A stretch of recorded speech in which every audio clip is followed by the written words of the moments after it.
Good morning, students.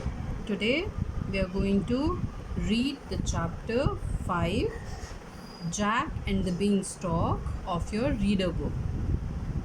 Before starting the lesson, let's see what's there in the pictures. So, for that, you will have to open your reader books, page number 43, chapter 5, Jack and the Beanstalk.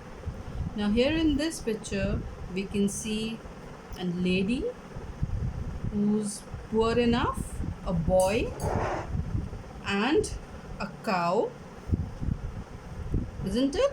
It seems that they do not have enough money to buy the food, isn't it? It seems so. See, there are patches on the dress of the lady. Now, even this cow, which you can see, it's very thin, isn't it?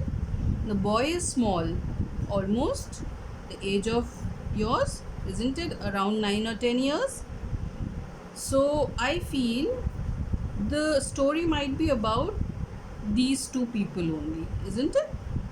About this lady and this boy.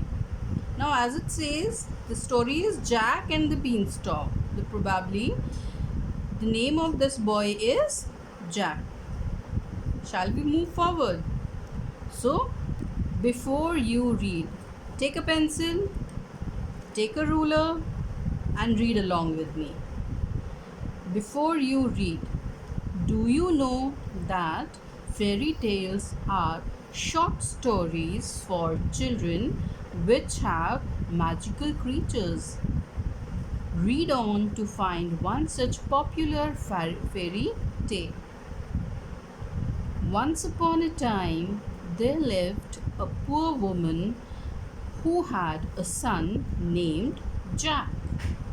She was ill and Jack was too young to work. Almost all their belongings, underline belongings, had been sold to buy food. There was nothing left worth selling, underline worth. They had an old cow named Daisy whom they were very fond of. Underline fond.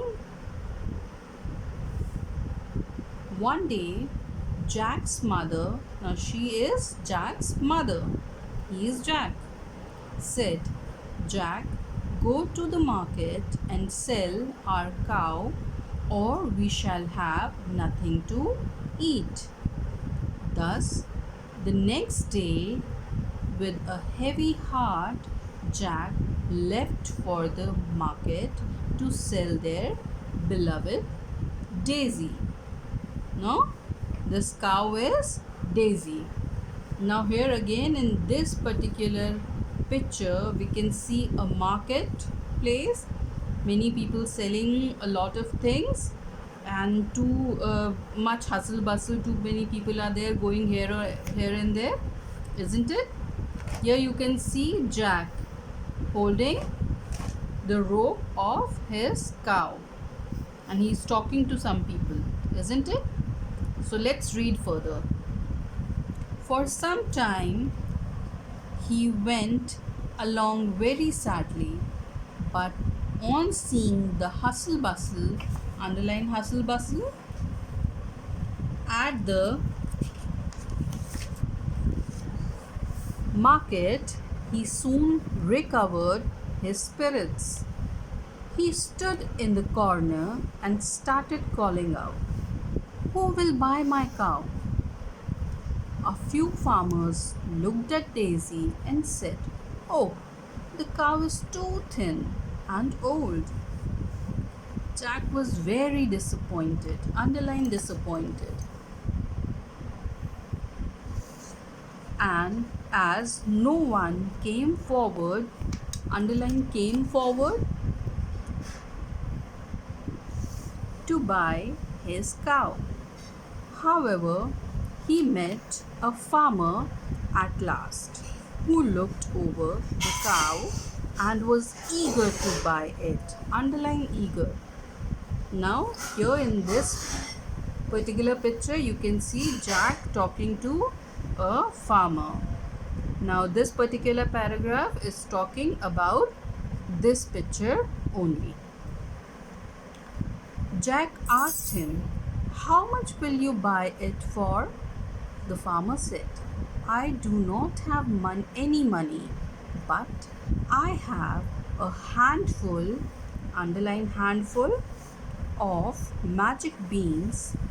Would you like to exchange," underline exchange also, "your cow for them?"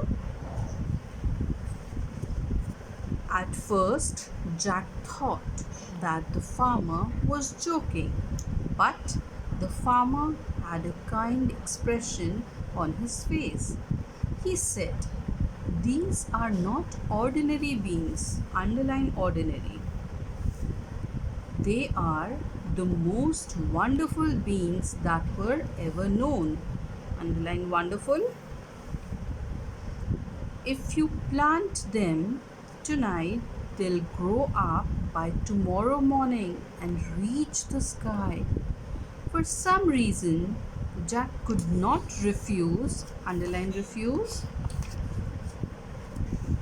the farmer, and thus he sold the cow for a handful of beans. Alas, underline alas.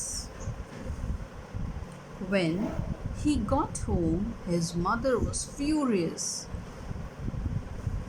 and she screamed, again underline, "You silly boy," again silly, "what shall we eat tonight?" Angrily, she threw the beans out of the house. Since there was no food to eat that night, both the mother and son slept hungry. Jack woke up next morning to find his room dark. Now you see, the next morning what happened? There is a beanstalk. Jack is looking out of his window and he can see a beanstalk reaching to the sky. Now this paragraph is telling something about this picture only. He jumped out of bed and ran to the window to see what the matter was.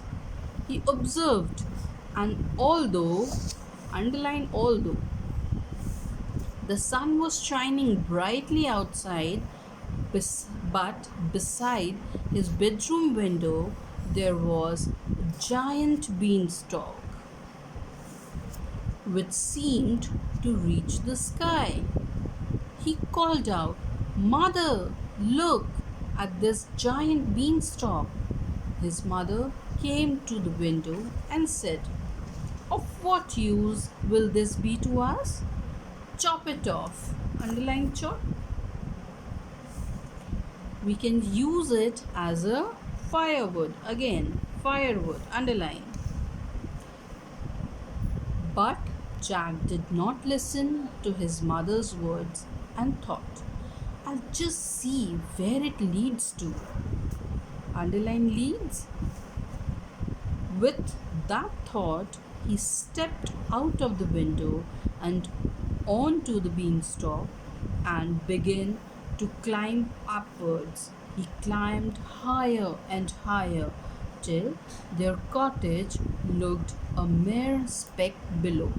Underline mere, speck and cottage. Can you see? Jack is climbing the beanstalk to see where it is reaching. Fine. So this is the end of this chapter. Further, this chapter we are going to read in chapter 6. The story continues in chapter 6. We have underlined the words and we'll be discussing the meaning of these words. You will read the chapter again and find the difficult words by yourself. If any of I have left any of it, you can underline it and ask the teacher. Thank you.